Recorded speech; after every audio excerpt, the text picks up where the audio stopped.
Once I was interrupted in the middle of a presentation by a man who said, "How can you handle this job? You didn't even polish your nails."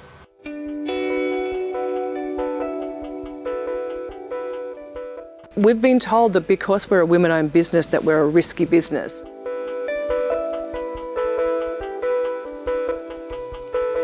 We were advised to not over-expose the fact that our company was headed up by women, and that it would be better actually to have a man to front those aspects of what our company provided. I once had a buyer from a big corporation ask for a quote at least once a week, and she would never get back to me.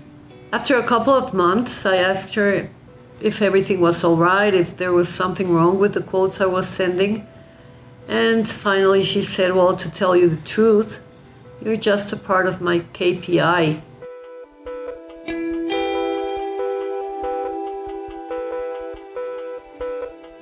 It's like a club that you're a member, but you're not a member of. It's like you see from the glass, but you're never able to enter that room. I have a gender neutral name. This has gotten so many contracts signed because we win the work based on merit and not purely because I'm male or I'm female. And the shock on their faces when they do realize that I'm female, it's priceless.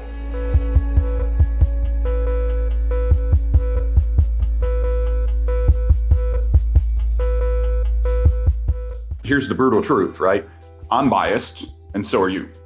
Bias for me is when you're very comfortable in your own network and you're constantly going to the same people or doing the same process. Bias presents itself both as conscious and unconscious. The unconscious bias is much more subtle and is hidden. It's some type of misconstrued idea of another based upon race, gender, or other characteristics. There's over 175 named, studied, and proven biases in decision-making, from your upbringing, your family, your society, where you're located, where your suppliers are located. A lot of these things that you see are day-to-day occurrences, either in your life or in your business. Bias is an issue if you're not bringing in the best people who can propel your company forward. You can have an impact on your revenue, an impact on the products, and impact on your client sat. Women make up 51% of the world's population. If you're not including women businesses in your supply chain bidding opportunities, you're missing out on potentially competitive, innovative, and service-oriented suppliers. That leads to a loss of opportunity, ideas, performance, income. You're literally leaving money on the table. Think of what we can do if we incorporated and leverage more women-owned businesses into our supply chain. You're getting buying power, thought leadership, innovation. So it makes business sense.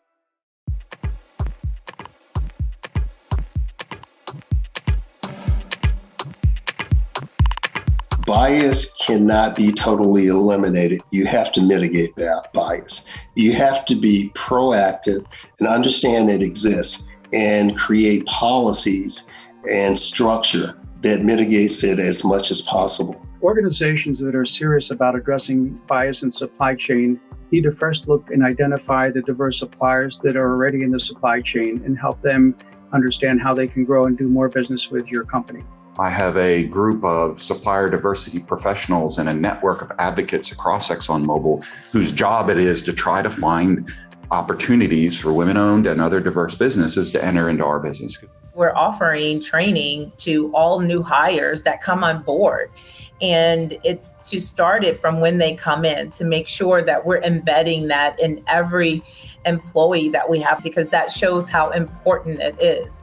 We're ensuring that for every RFQ, every RFI, it has at least one diverse supplier on it. So these are actions that everyone should take from a corporate standpoint. You have to be intentional and you have to be aware. If you think you can start the diversity and inclusion work in supply chains without having a supportive culture, it's destined to fail. Culture determines your success regardless of how good or effective your strategies may be.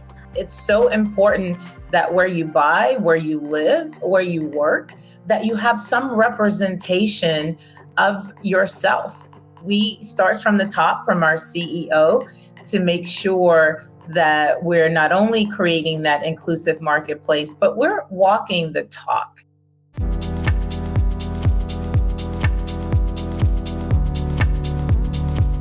We've been around for 22 years with offices both in Singapore and in Malaysia. We operate in numerous countries within Africa, UAE, and Europe. A number of our customers are Fortune 500 companies, 3 of which are in the top 100. We deliver IT products and services for the industry and even some Fortune 500. We work on large corporate clients right across the marketing disciplines, and we've been operating for approximately 20 years. I feel most corporations could overcome bias by employing a more diverse workforce and also more diverse buyers within their supply chain. It's about the inclusion of females on boards, it's about inclusion of females in senior leadership positions. But we also need strategies so that we are not just recruiting and rewarding people like us. It cannot be just a lip service. So I think a good way would be to have staff who have worked very well with women-owned business to share their experiences. All we really want is a seat at the table. It's about being recognised for the work that we do, and it's about being recognised for the successful businesses that we run.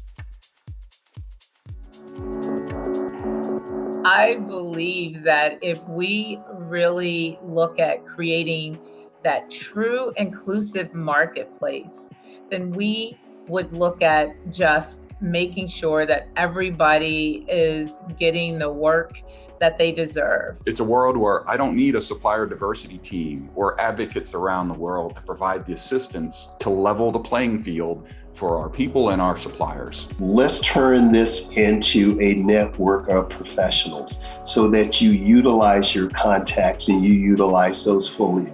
That's how we will eliminate bias. That's how we will move forward. There is certainly more momentum now around gender inclusive sourcing efforts, and hopefully this will continue to grow as more companies realize the business case and bottom line impact that this can have.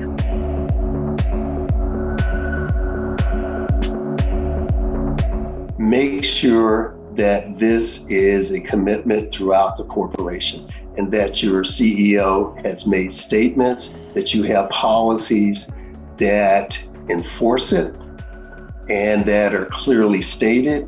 But policies and guidelines are one thing, but then you have to have a process that reinforces that.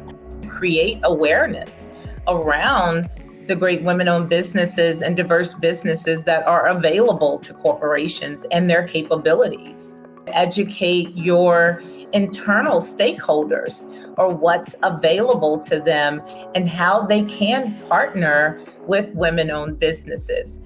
Training is a great place to start. Giving them the tools to be able to see and mitigate the bias in their decision-making. Measure everything you can. You can't measure everything, but when you collect all the decisions together and you look at the bottom line, you can tell when bias is creeping into your decision-making.